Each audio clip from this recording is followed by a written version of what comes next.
Hey, Ryan.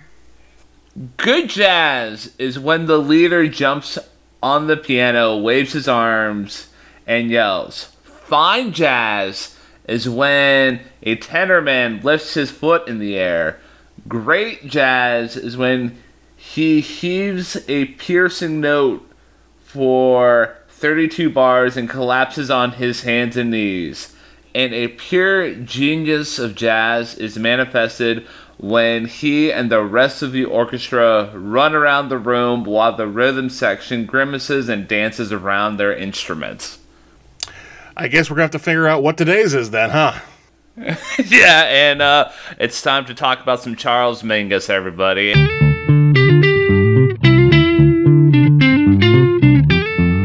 And welcome back, everyone, to the best music podcast on this side of the Mississippi, hosted by two dashingly good-looking men who share the same middle name. I am the one, the only, the undisputed Ryan James Kearns. And I am the one, the only, undisputed challenger, Mr. Matthew James Durzik.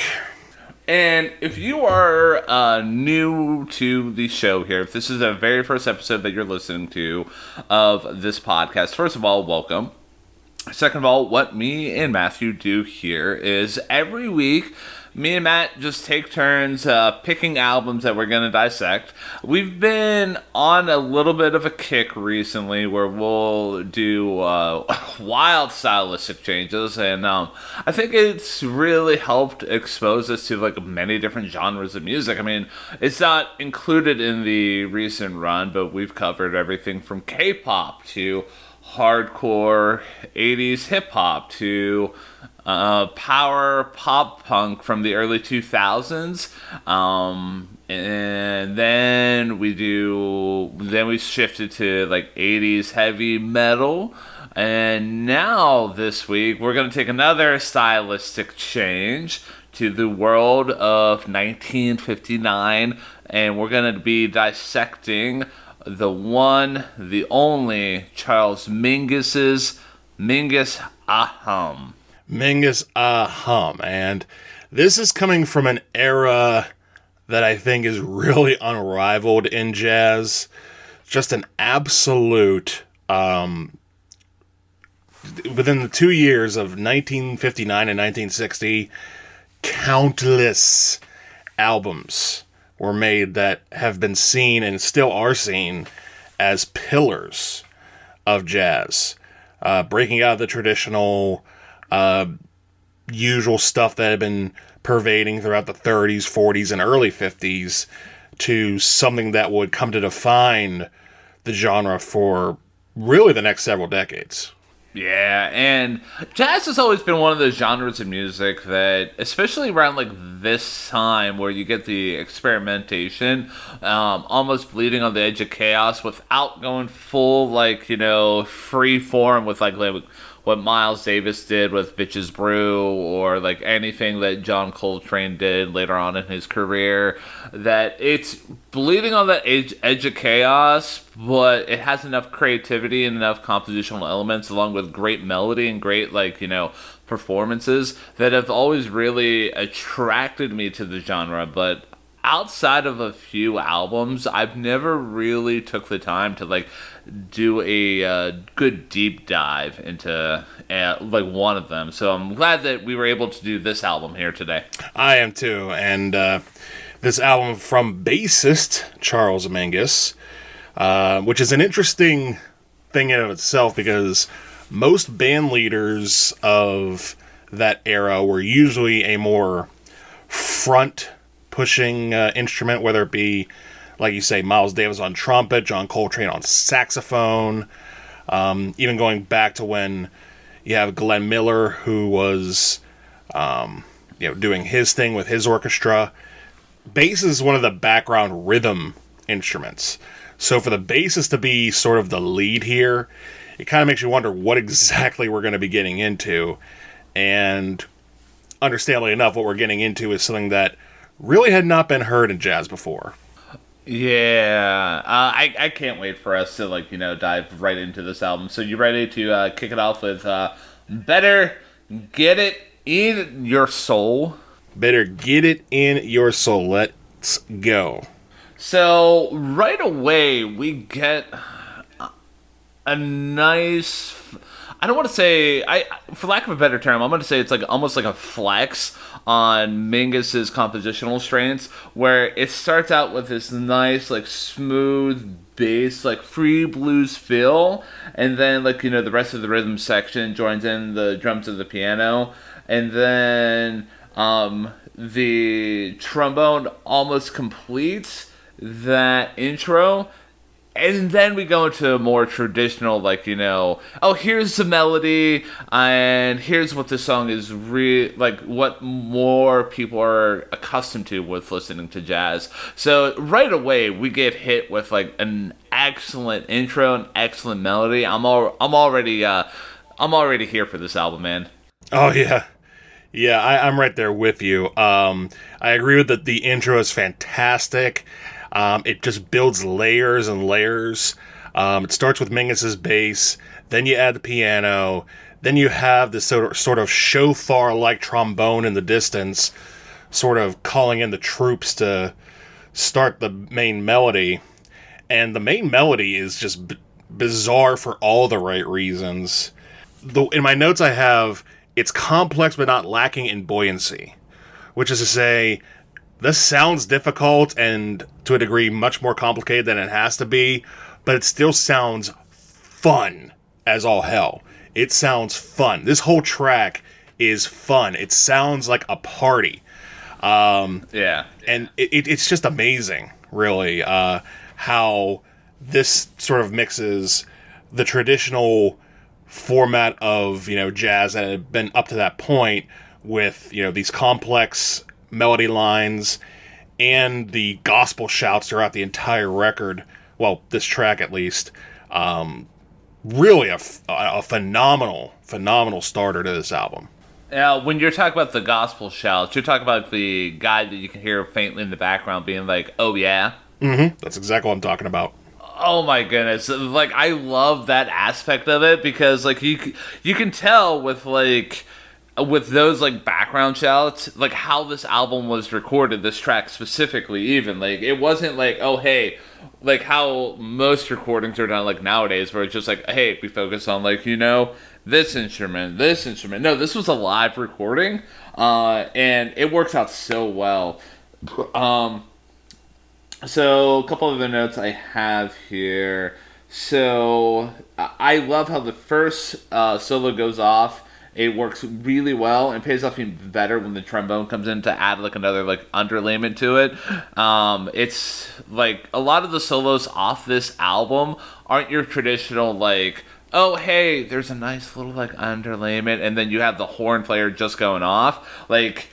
Mingus constructs songs such as this in a way that he adds different layers, so it's not a more traditional kind of bop jazz. It's more hey, yes, you're soloing here, but we're gonna add another element that people can actually latch onto as well. I agree, and it definitely flows very compositionally, as you were saying. It doesn't feel and that's kind of a master in and of itself that Mingus pulls off here, is that compositionally this is very structured, very embedded in its own phrasing, but at the same time it allows for as much stylistic freedom as you could ask for, because again, this is jazz, and jazz of this time, and especially in the combo format, it'd be a matter of main melody line, maybe main melody line again, then solo, main melody line, cut.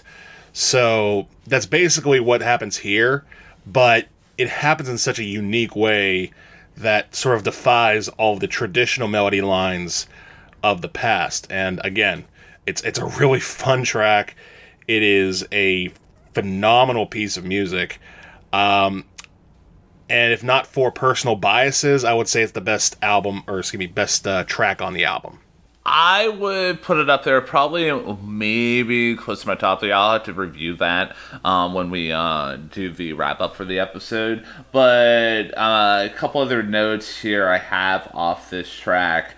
This track tends to bleed on the edge of chaos at times, especially with like in the middle of it with the piano just hammering away at these offbeats.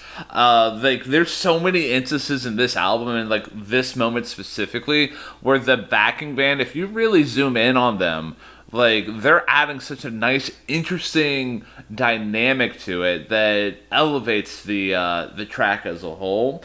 And then one other thing I will say about this song, and then we can move on to Goodbye Pork Pie Hat, is the burring effects that the trombones have at points in this track where they like, you know, come in and out. Like there's one moment where like the piano starts to solo and then you feel like it's going to be more of like another like clean cut solo, but then you hear like the trombones come in and out. That adds such a nice, interesting element. And dude, like, you know, right away, like my musical earbuds and my taste buds are all salivating because of like what this track has brought to the table to kick off the album. Yeah, it's again, as far as album openers go, maybe with a couple of exceptions from the era, one I might reveal later. This is right up there with the best of that era. Just a great kickoff to this album, which is why the next track seems like such an interesting choice. Yeah, so the next track is Goodbye Pork Pie Hat. And Mingus actually wrote this as a almost like a tribute for saxophonist Lester Young, who had died 2 months prior to the recording session. And Lester was known for wearing unusually broad-brimmed pork pie hats. So this is almost like a send off for somebody that was close to Mingus at the time. But we go from this chaotic, free-flowing, excellent way to kick off the album with Better Get It In Your Soul to absolutely beautiful track here, man. Like the way that this track starts off is so smooth with how that sax is leading the way with the backing band just laying such a patient backdrop. Like there's moments where the tender moments in this album and this track specifically where like it slows down and the backing band knows what they need to do, and it's just they do it with such patience that adds such a nice, interesting flair. Agreed. The two tenor saxophone players that are duetting at the beginning of this track and at the end, John Handy and Booker Irvin, they do a phenomenal job of playing in sync with each other. And it's right on that line where, you know, it's together enough to make you realize it's, you know, beautiful and it adds that haunting element, but it's not completely like, you know, like you and I haven't been in, you know, all the different school bands, concert band, marching band, jazz band, that there's that discipline. If you're not playing the same note at the same time, it sounds like crap. In jazz, you can get away with it a little bit more, and in this case, they do. It's, you know, because they're not obviously playing the same exact notes at the same exact time, but it adds that level of intrigue, that level of darkness to it. And as far as you talking about how the backing band is able to maneuver through all of the different changes that are being made, I think that plays to two strengths throughout this entire album. One, as we mentioned, the compositional mind of Charles Mingus, but number two, and more importantly, the communication in which the band is able to operate with each other. Because, again, if you're not able to look at each other and be like, okay, now is the time, then it's going to fall apart. And it doesn't fall apart here. It is, as you say, produced very, very well. It reminded me a lot of a piece around the same time by another saxophonist, Ornette Coleman, from his album The Shape of Jazz to Come. It's called Peace, and that's very much in the same vein of two instruments duetting together. The melody line very similar to that. Also, just as a weird fun aside, do you remember going back to, let's say, the early 2000s? There's a song that came with every single Windows computer called Highway Blues.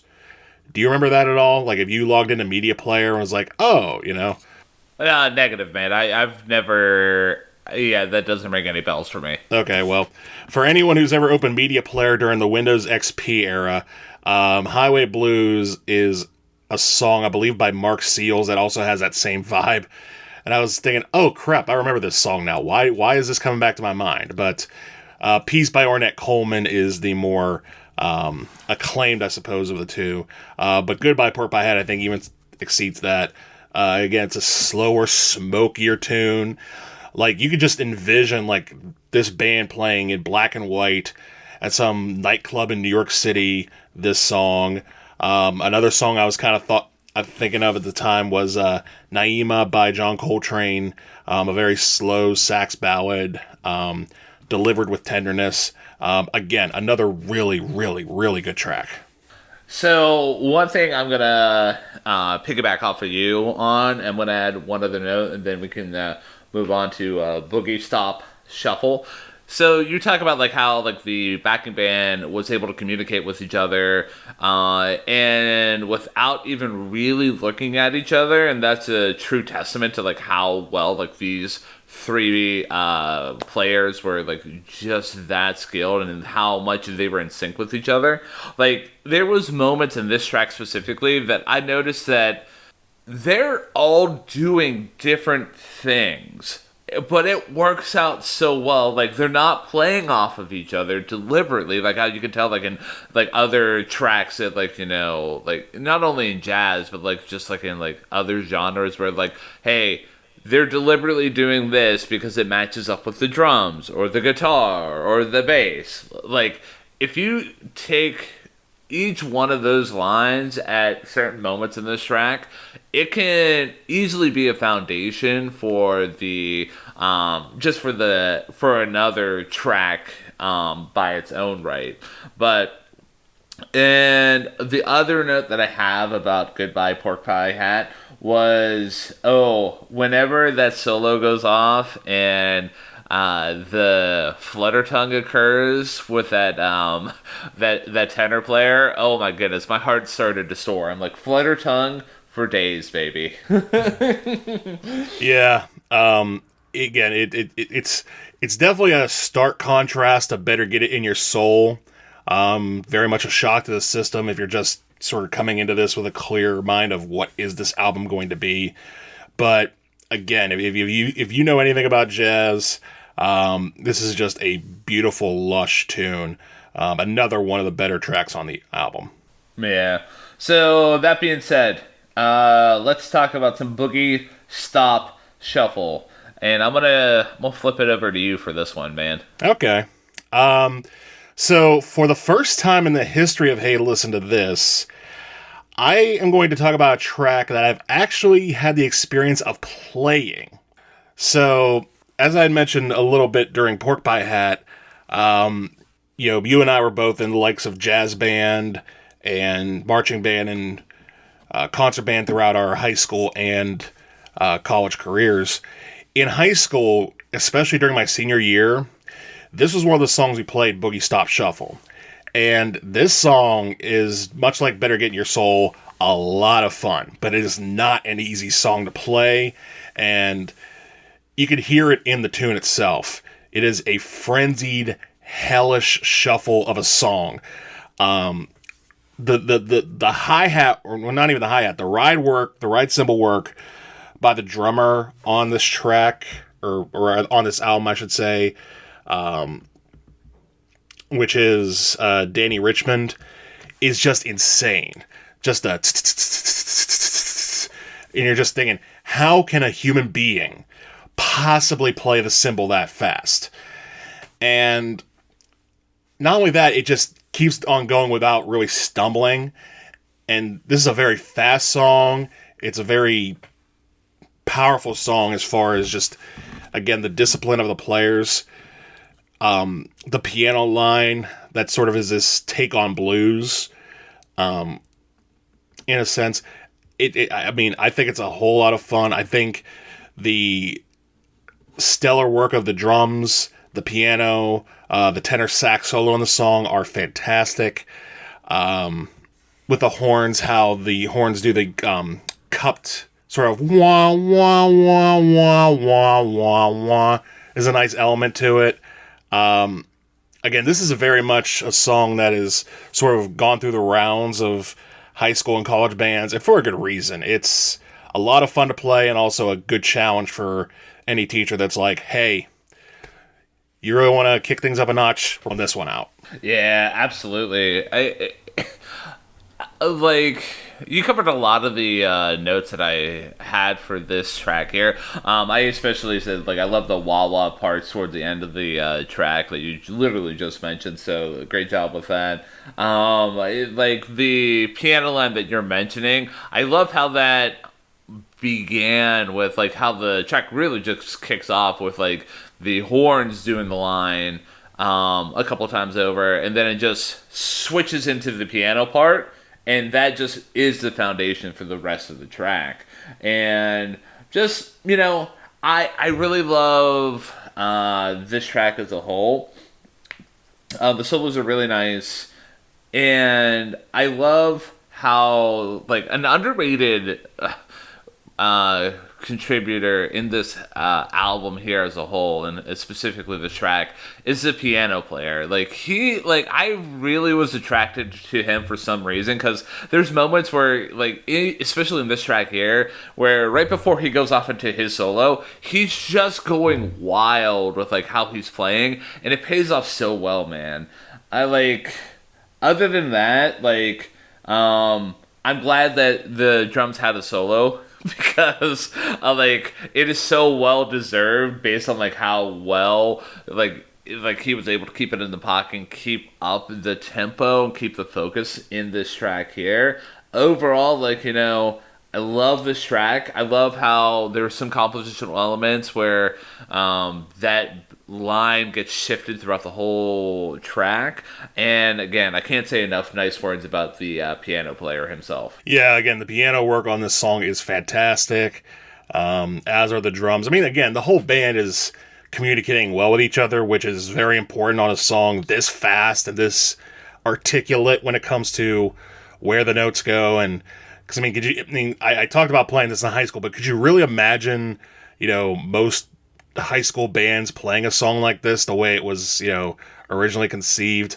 It would probably take hours for them to even come close to achieving any type of you know, true finesse on the track. It really is again a great composition by Mingus himself, who, as the bassist, really drives this track along with the piano itself. So, shifting gears here into the next track, Self-Portrait in Three Colors. So, we switch right back into the more ballady, slower kind of feel with this track here, but what changes up the whole feel, contrasting this with Goodbye Pork Pie Hat, is that what I really was attracted to was the fact that there's multiple horn players and they're all doing their own thing. And dude, like, at points, like, it just bleeds on such of the edge of chaos that, like, whenever, like, the track does release, it feels so good. But at moments whenever it's in that chaos, it is so beautiful. Like, and, like, even with how the song starts with such a lush horn harmony, backed with, like, again, that backing band, which is such an amazing way to kick off the track here. Like, I don't know. I was drawn to this track just because of the fact that it was really just playing off the tones and how, like, chaos can really turn into such beauty. Yeah, I was rather impressed by this track too. My main takeaways were that it very much sounds like a sequel to Goodbye Pork Pie Hat, but brighter. Like, if Goodbye Pork Pie Hat was the sound of the sun setting on someone's life, then this sounds like the sunrise to follow. It sounds like, heading into the future. And it's, chaotic, but the tones of this track, the notes are a little brighter. Doesn't seem as smoky or as musky as Pork Pie Hat. And as far as the chaos of the three horn players just doing their own thing, it tends to find a middle ground between the three melodies without really sacrificing anybody's input. It doesn't say, okay, well, we're going to start, we're going to push to chaos here, but then pull it back a little bit. Like, they just sort of go throughout it the whole time, but like you say, it resolves in a nice way at the very end of the track. And I again, the backing band does have the proper restraint. Again, I think this is really a nice complementary piece with Goodbye Pork Pie Hat. I don't think it's thematically based in the same thing. I'm not thinking that this is what Mingus intended, but that's exactly how it sounds. So it's another very good track. Yeah. Gotta be honest with you, I don't think there's much more that we can cover off of this track here. So, are you ready to move on to Open Letter to Duke? Let's move on to Open Letter to Duke. So, spoiler alert, this is going to be the weirdest track you're going to hear on the album if you decide to listen to this, which you should. Because this is more or less of almost a suite in a sense, a true suite that has multiple parts to it. And all the parts are very distinctly different. The first third of this track, because I believe this is a very long track, about maybe like 6-7 minutes. Yeah, probably, yeah. So, it starts very traditional. Like, it sounds like a very traditional, fast jazz bop, simple melody line, solos go, the drummer keeps a basic swing, piano and bass sound very in tune with each other. It's not bad, but it's very basic. Then it gets to a point in the middle where things go completely out of control. I had my notes that it felt like experimental jazz in the middle of the track, and it sounded almost akin to a Frank Zappa song in just its pure chaos of, okay, this horn player is just going to do its own thing. This horn player is just going to do its own thing. The rhythm section is going to try to keep things in check, but it may not. That's okay.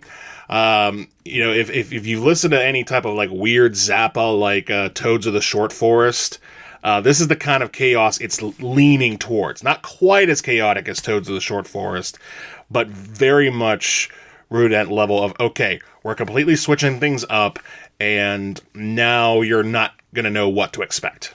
Yeah. I'm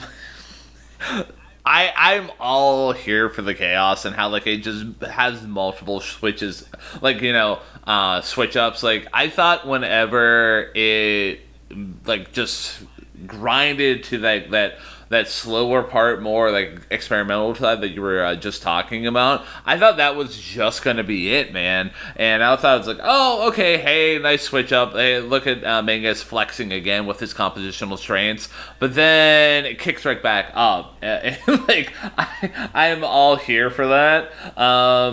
A couple notes about like the opening part here. That solo that kicks things off right away. It's my favorite solo so far. It's grounded in enough composition, and it shows off skill in a way that works out so well. And then the next solo that happens from the sax, I really zoomed in on the backing band and how well that they were how well that they were performing. Like the piano was doing some nice offbeat stuff. Mingus himself was doing some nice running lines, and the drums were absolutely killing it. Then we go into the drum solo that works out so well, and then the way that the next part works out so well, like how the horns move in unison, and it just bleeds on that experimental side, I'm absolutely all here for. And another thing that I'm going to mention is that at the last third of this suite that we're going to call it, like, I love how the sax and the horn players are almost acting like their instruments are more percussion based on the rhythms that they're playing. Like, I thought that was a nice added element. Yeah, I agree. The end of the piece almost sounds like a fast samba, like definitely a lot more Latin influenced. And you are right. The horns definitely are in sync with each other, and they are much more percussive based on the beat of the samba. My only question about this song, really, and again, this might be me being relatively uneducated on the man that it's talking about, is I'm not sure how this is has a connection to Duke Ellington, but in and of itself, I dig the track. Yeah. I didn't go that far deep into looking into like the direct connection. But I mean, yeah. It's one of my solid favorites off the album, based on like how the different elements just work so well together.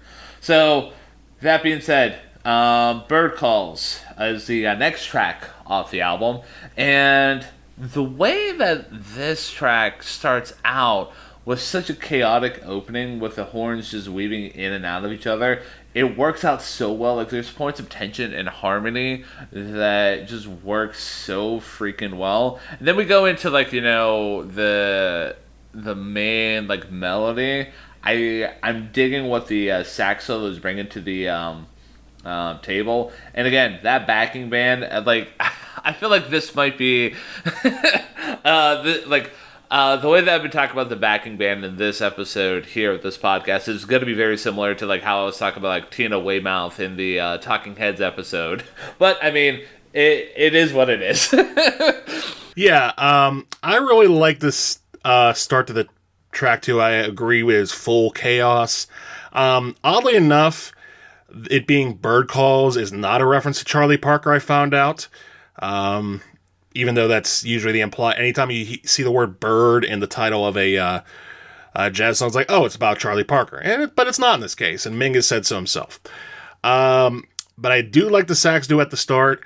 The piano work on this track is fantastic. And in my research, I found out that the guy on piano for this track, Horace Parlan, was actually born in Pittsburgh, believe it or not. Oh, hey! Gingers unite! Yeah, it really is cool to find that out, and he does a great job on here. I also thought that the drum solo from Danny Richmond was fantastic too. Is it my favorite track on the album? Not particularly. And then that's not so much a knock on this track as it is just acknowledging, hey, you're not as good as the top third of this album, but that's not really saying too much because what can be. But aside from that, again, it does have a really weird, bizarre, the ending where the saxophones are pretending to be birds, and it just ends on this very, like, weird,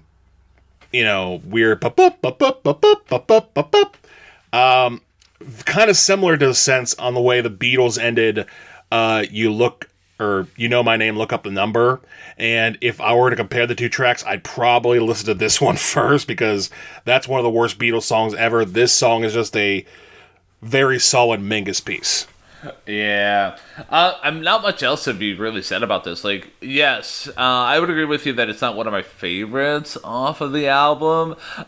It's more of like what I would consider to be like a deeper cut. But I mean, that's nothing to like, take away from the track. It's just like, there's other tracks off of this album that just go so much harder in the paint, and that just treat my ears a lot nicer, than I just gravitate a little bit more towards. So you want to take the next track off of this album here? Yes, I will take the next track. This next track is called Fables of Faubus. Now, a few notes to get into before we actually talk about the track itself. Number one, this is the longest track on the album as it was originally conceived.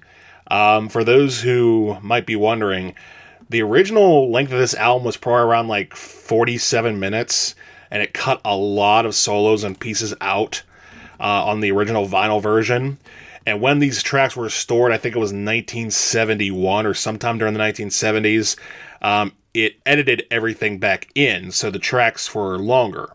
But this track was the only one that seemed to avoid that type of cut. It's already 8 minutes long on its own, which is kind of an impressive thing, and for a good reason, because that brings me to my second point, which is Faubus, in this case, is Orville Faubus, who was the governor of Arkansas during this time, and he was most notorious for calling in the National Guard on the Little Rock Nine. So, in Mingus's eyes, and probably most of the band as well, if not all the band, not the cool dude. If you're gonna try to send in the if you're gonna try to send in the National Guard to try to stop, African American kids from learning in schools with other white kids, then you're kind of a douche.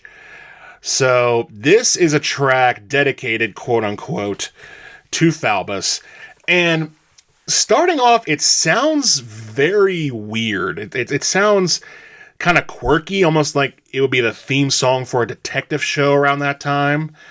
Just sort of that bum bum bum bum bum bum bum bum. It has almost sort of an Alfred Hitchcock thing going to it. But then when it gets into the main meat of the track, it almost feels like a traditional bop similar to that of John Coltrane's Blue Train. And then it goes into this middle section where you have the sax solo where the drums are just very angry for some reason. Just really angry and just like very choppy and just like almost like the sound of knocking on a door while a sax solo is being played. And you talk about chaos and being on the edge of chaos. This is one of my favorite versions of that on this album. I'm just thinking, what is going on here? And I know that it's hard to really make a political statement when your music does not include actual statements, actual words. Although, I also looked up that there was a version of this later on. I think it was released the next year or two. It actually did have a spoken word section in which they basically say that, Faubus was a racist and, we don't need people like him in the Klan to join. But that's not on this track. This is merely an instrumental track. So, in order to permeate the vibes of we hate this guy into purely musical form, I think Mingus pretty much achieved what he wanted. Yeah, dude. I when I was doing my research on this track here, I saw the little notes about who this was dedicated to, but I didn't actually look into who that person was. So that adds a whole other element to how crazy this track was. A lot of your thoughts that you just shared were exactly what I felt. Whenever the track kicks off, it's just oh yeah, hey, we have a little bluesy kind of number. And then whenever it changes up in that one solo that just features how the backing band just completely just says nope. You thought that this was going to be a traditional backing band what you've listened to so far in this album? Ha, joke's on you. We're going to just completely almost become an... So, I this might be I don't know. The thought that came to my head was we talk about anti-drops in modern popular music, right? This is almost like an anti-backing band because they're nope, there's nothing here that you can latch on to, and good luck trying to riff off this solo here, man. That's actually a very good point. I didn't think about this. That pretty much kind of is an anti-drop. It kind of follows in the same level of you could probably say there are a couple of anti-drops on Open Letter to Duke as well.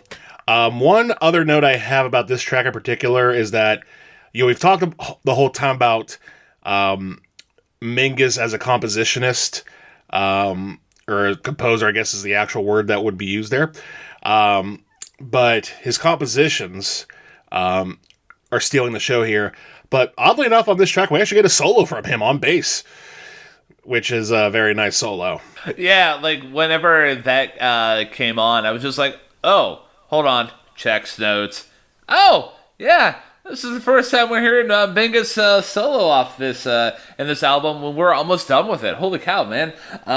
So that solo specifically, I love how it was structured, and it works out so well because like all you hear is just faint piano and like light drums, and then also like another added element of chaos in this track specifically is the tempo changes that randomly happen, and that pays off so well. So yeah, I think it might be one of, well, I'm not even going to take a look into like the other notes I have for like the last two tracks off the album. I know he has one more solo coming up that I will talk about.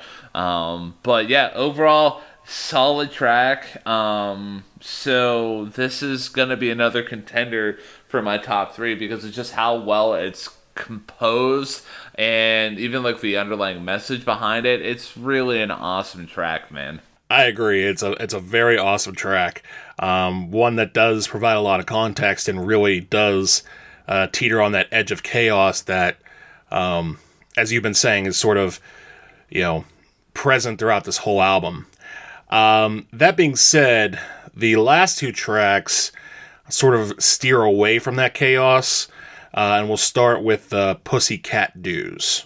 So, Pussycat Dues, we go into like almost like a ragtime kind of feel with like we get an added clarinet. That it's the first time we're hearing the clarinet on this album here, and I think it might be the only time that we hear clarinet on the album, unless I'm so sorely mistaken.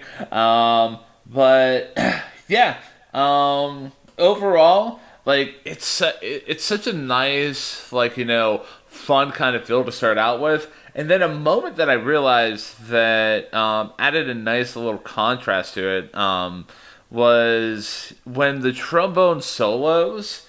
It starts out feeling so lonely, blue and kind of like just off by itself. But then it's joined by the other horns, which adds a nice little element. And then that piano solo in this track here, it's really, really good. It shows off the skills of that pianist. And yeah, again, like in this track, we get some more tempo changes that happen randomly, especially in the clarinet solo that works out so well. Overall, it's a very fun track, man. I agree it is a fun track, and I will piggyback off your talks about the trombone because I saw it slightly differently than you did. To me, it seemed like the other horns on the track had the melody line, and they were sort of, playing the melody line of itself, and then the trombone just kind of barges into the main melody line, kind of like a drunken guy at the end of the night trying to sing karaoke. And I don't mean this in a bad way, but the horns are doing their like main melody line, the trombone's just doing its own thing, and then it joins in to sort of this chorus. And I agree with you on the piano solo. I think this is one of the best tracks when it comes to communication, because while I wasn't like blown away by the composition of this song, again, the way in which the band moves with each other is phenomenal on this song. You could tell they are in true lock with each other throughout the entire piece. And while, if you're just focusing on, it's like, okay, you can hear, okay, they are knowing exactly where to go, exactly when to hit the right notes, and it is just great on that level. Again, compositionally, I think this is one of the more ordinary tracks on the album, but that doesn't mean it's bad. It's very good. Yeah. I would agree with you on the compositional front here. I think they were just really embracing that ragtime feel that really just kicks off the whole track here. So the other thing that I'm going to note here, and this is going to be my first maybe ding off the album, which is going to be... okay, so it's going to be hard for me to articulate this because I know like the very genre that we're talking about is jazz, and like staying on beat and like actually like staying on key is all like it's the equivalent of like living in a post modern society or whatever. I'm just gonna get at it. So the bass solo here, I'm gonna be honest with you. Like, it's offbeat too much without much purpose, and it just seems like they could have used a better cut off the off that solo. Like, it's not as strong as compared to like Mingus's previous solo off the last track here. Like, it's, I don't know, like when I listened in on it, I was just like, oh, I can tell that he's maybe either trying to do too much, or he's just struggling containing that solo, or like it just, I don't know. I just left a little bit of a sour taste in my mouth. I kind of understand what you're saying. I don't particularly agree with it. I mean, I didn't think the solo was that notable or that bad. But I understand what you're saying. Like, I've had some qualms about that with other albums by other artists where, you know, we've been talking about the line between, you know, chaos and, you know, structure. And I think this, you're probably thinking this crosses it. Like, it just seems like more noodling than actual, like, experimental nature. It feels like chaos for the sake of chaos, and it doesn't really work. And I'm just echoing what you said. I personally didn't think the solo was that bad. I also didn't think, again, it was that standoutish. But yeah, that's I understand where you're coming from. Yeah, a comparison that I want to make with you is when we did our last review, Inge Malmstrom. Again, if I'm grossly mispronouncing that name, I apologize to every metalhead out there. But when we talked about the track Disciples of Hell, and how like that had, I thought that the nice Spanish guitar intro was working out really well, and you pointed out it was going fast without a purpose and without a direction. Like, that was the closest comparison that I can think of with how I felt about that bass solo. But, like, overall, like, you know, it's a decent enough track. It's definitely embracing that feel. The performances are good for the most part. I said enough about the bass solo to make my point known, and I feel like I did a good job articulating that. So, for those of you who are subscribed to our Patreon for $30 a month, you're seeing me on the live feed right now, just patting my back there. So, that being said, are you ready to finish off the album with Jelly Roll? Let's finish off with Jelly Roll. So, this final track, it's another, I think this is probably the most ordinary track on the album. It kind of has a soft shoe type of feel with the, I think the drum work here is once again very, very good by Danny Richmond. It definitely, I think this actually goes a little bit more towards the old school, ragtime shuffle that you were talking about on Pussycat Dues. Like, I think this is very much, it almost sounds like a country tune. Almost sounds like a country-ish type of shuffle to end the track. And of course, I'm sure this is a tribute to Jelly Roll Morton, one of the sort of founding fathers of jazz back in the late 1800s, early 1900s. But honestly, aside from that, I really don't have much more to say about this track. I think it's very ordinary. I think it's, it's there. It's not bad. The finish does kind of tear back towards chaos. It's sort of a herky-jerky finish. But aside from that, I really don't have too much to say about this song, positively or negatively. Okay. So you were absolutely right with how like this song starts out. Like I feel like it starts out with like a light kind of marchy kind of feel, and it works out really well, especially with how it starts out with that trombone that I really, really dig. And the contrast between the horns and the trombones with the main melody and the lead parts works out so well, in my opinion. And like, so when we started out this review, the album began with "Better Get It in Your Soul," and you heard the yelling in the background, "Oh yeah, oh yeah." Like, one thing I noted in this track here is that you can hear the counting in the background. Like, I was trying, like, when I was listening to this with my headphones, I was just like, what is that that I'm hearing in the background? Because I'm hearing something, and then I'm like, no, it's probably counting, man. That's the only thing that kind of makes sense. Either that or that person just officially speaking in tongues, which would not make any sense. But I'm just gonna go off of that that transition point there. So a couple of notes on two more solos, and that'll wrap up my thoughts about Jelly Roll, because I really do dig this track a lot.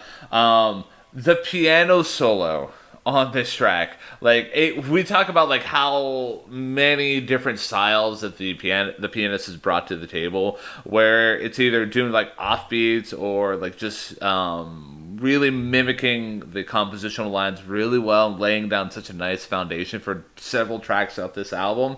It just feels like at some point he's just banging on the keys, just saying, "Hey, this is my last time in the studio release that I'm gonna lay down on this album here. So I'm just gonna go all out," and it works absolutely for me in every single sense of the word. And one other note is Charles Mingus does actually take another solo on this track here, and it does show off his skill really well, and it is well contained within purpose. So he did redeem himself in my eyes to finish off the album. But yeah, overall, like I really did dig Jelly Roll. It doesn't really go off of the experimental side too much, but it's a good time in my opinion. It is interesting how Mingus placed all his solos on his own album towards the very end. That is a very weird strategy, and I kind of appreciate that. I'll have to give this track another listen, because I definitely did not hate it. I thought it was a very fine track, but I didn't like necessarily find all the elements that you were finding. So I have to go back and find that, because I'll consider your recommendation. Cool. So we did it, man. We did it. We figured out what it. There you go. You beat me to it. Good job. So, I will go first in terms of overall feelings about the album, and then my rating. Because I was kind of teetering on a couple different ratings here, but like if I had to be honest with myself, the rating I originally landed on is what I'm gonna stick with. So, dude, like overall, with this album as a whole, like I'm really glad that we had the opportunity to dissect this specific album as our first entry point into jazz with this podcast, because it introduces so many different compositional elements that are not found in jazz albums that have came before it. And it works out so well. Like, there is great melodies, great performances. There's tracks like Jelly Roll, Open Letter to Duke, and Goodbye Pork Pie Hat, along with several others that we've named off of this album here, that really just show the many different hats that Mingus as a composer is able to give to the listener. And like the backing band is weaving in and out of the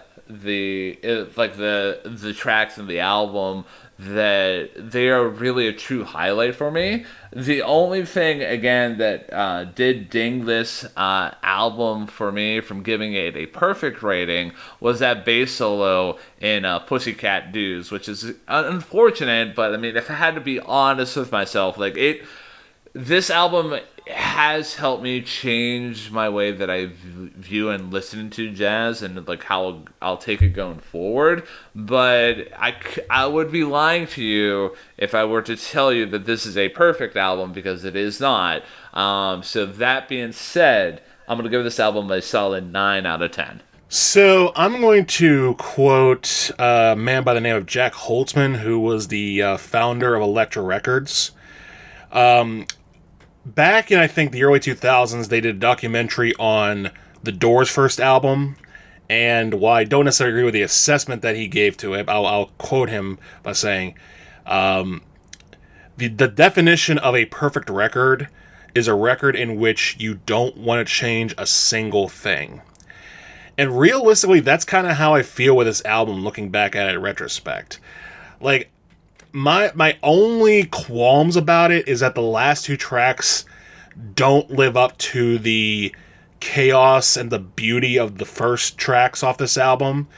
but that's not going to be a discredit to this album as a whole. I would say for anyone who wants to listen to the jazz of the era, like, I would put this honestly in that same category with albums like Giant Steps or Kind of Blue, or, you know, or albums of that nature, in regards to ways to get people into jazz and teach them about this era of jazz.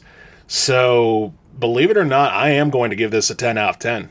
There is nothing wrong with this album. Nice. So, I feel okay. So, is that your third 10 out of 10? I believe yes, it is, because I think the only other 10s I've given so far were for Blue and It Takes a Nation of Millions to Hold Us Back. Okay. And for those of you who are keeping track at home, I've given 4 10 out. Technically 4 10 out of 10s. One should be an 11 out of 10. But the 10 out of 10s that I've given were Black Country New Roads for the first time, Punisher by Phoebe Bridgers, Blue, and then The Cure's Disintegration. So, will Matt actually tie me with giving a 10 out of 10 with the next review that he's going to lay on us here? We'll see. But that being said, before you reveal what you have cooked up for us in the next episode here, the next album recommendation that I would give out for people, if you really did dig Mingus Ah Um, is an album that you kind of alluded to, and I might be stealing your thunder here a little bit, is the Shape of Jazz to Come by Ornette Coleman.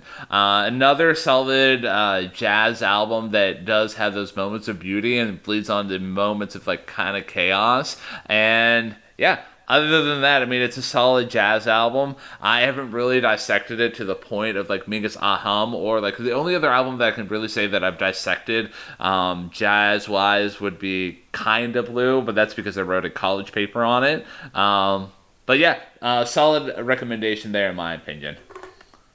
Yeah, I was kind of torn between a couple of options here as far as my next album recommendation. I'm going to stick with the one that is 2 hours plus shorter than the other, and that is Giant Steps by John Coltrane, because I think that is another album that very much reflects the mood of jazz at the time. Like I said, Naima is another great ballad similar to Pork Pie Hat. Giant Steps itself has somehow, risen from the ashes of memory to become a meme of some sort. And I would say for those getting into jazz, Mingus Ah Um and Giant Steps, along with Kind of Blue and, like you said, The Shape of Jazz to Come, sort of create this sort of, mix of great albums that were released between 1959 and 1960, where I think jazz was probably at its peak. I was also going to consider recommending Kamisi Washington's The Epic, but I'm not going to recommend a 3-hour jazz album for someone to get introduced to it. That would be like, hey, if you are experienced in jazz, this is the album that you need to listen to. Exactly. All right. So before we go off to what you have cooked up for us next, do you have anything else to say about Mingus as a whole, this album, before we change gears into a new direction that we're probably going to be going into? Yeah. I think this album is great for its compositional structures. I think Mingus does a great job. And not only does it create great jazz, but it also dips into, especially in the namings of these tracks, a little history lesson for those not just interested in jazz, like with Jelly Roll or Duke, but also, again, the history surrounding America at the time in Fables of Faubus. So I think it goes a step beyond just, great compositional jazz into an importance that I can't even really say about the likes of Kind of Blue or Giant Steps, because those are just great jazz albums. But this is great jazz with something to say, which I think elevates it to the 10 out of 10 that I gave it. Yeah. I can't even pick it back off of anything you just said. Like, you laid it out greatly. There was a specific reason why I chose Charles Mingus for my first jazz album that I was going to bring to the table here. Like, I knew that he was a great composer, and it shows it well in this album here. Yeah, so overall, solid album. Both me and Matt liked it. Our overall rating is 9.5 out of 10 because I can math. Yay! So that being said, Matthew, where are we going next in our adventure here? Well, I think it's time we challenge ourselves a little bit. Or at the very least, I'm going to challenge myself a little bit. Because you already have a head start on the next album I'm going to pick. And I feel it's only appropriate that we counter the oldest album that we have yet to do on this show with the newest album that we have yet to do on this show. Because this album, Mingus Ah Um, was released in 1959. And I'm going to take this all the way to Friday, April 19th, 2024. When a certain album was released to the world that people have not stopped talking about since it was released, and I think it's time we challenge ourselves. We are going to talk about The Tortured Poets Department by one Miss Taylor Swift. Oh man. I have thoughts about this album. It's gonna be fun. It's gonna be fun to figure out what's going on in that department of tortured poets. So, yeah, it's going to be an interesting ride. It's going to be an interesting ride because I have not heard anything off the album yet, but we shall see. So, for those of you who are kind of curious of what version of this album me and Matt are going to cover, we're just going to cover the regular studio release because, like, what I discovered, man, which kind of maybe was just like, really, come on Taylor Swift's Spotify, like her main, like if you go to the main page, like she has a version of the album that's called Anthology, the Tortured Poets Society, Tortured Poet, whatever the name of the album, Anthology, and it's over 30 tracks. Like, nobody has time for that. I mean, I understand, like, she's doing it for, like, her fans, but I digress. So, it's going to be an excellent episode coming up here next, man. I can't wait. I'm looking forward to it. So, yeah, we're going from Charles Mingus to Taylor Swift. Oh, man, here we go. All right, so that being said, if you liked what you heard in this episode of Hey, Listen to This, which, I mean, if you're listening at this point to me just, sending us off in a nice, smooth fashion here, the best way that you can support me and Matthew here is just basically going on that podcasting platform or choice that you are currently on right now. Let's face it, that's the way that you're listening to this episode, and following us on that platform, giving us the highest rating that you can give us. And also, if you're listening to this on the YouTubes, like every other YouTuber that I've ever listened to or watched, make sure you like the video, subscribe to the channel, drop an emoji of what your thoughts of this episode were, and if you want to support me and Matt a little bit further, you can follow us on social medias. We have Facebook, Instagram, Twitter, Threads, tagline CT Hey Listen, and if you want to write to us on in a direct fashion, you can do that at ttheylisten@gmail.com. We will take any episode recommendations. It'll be fun to do a viewer recommendation, or well, technically a listener recommendation. And yeah, for the last time in this episode, I am the one, the only, the undisputed Ryan James Kearns. And I am the one, the only undisputed challenger, Matthew James Durzik. And join us next time on Hey, Listen to This, where we discover what is going on in that department that tortures poets.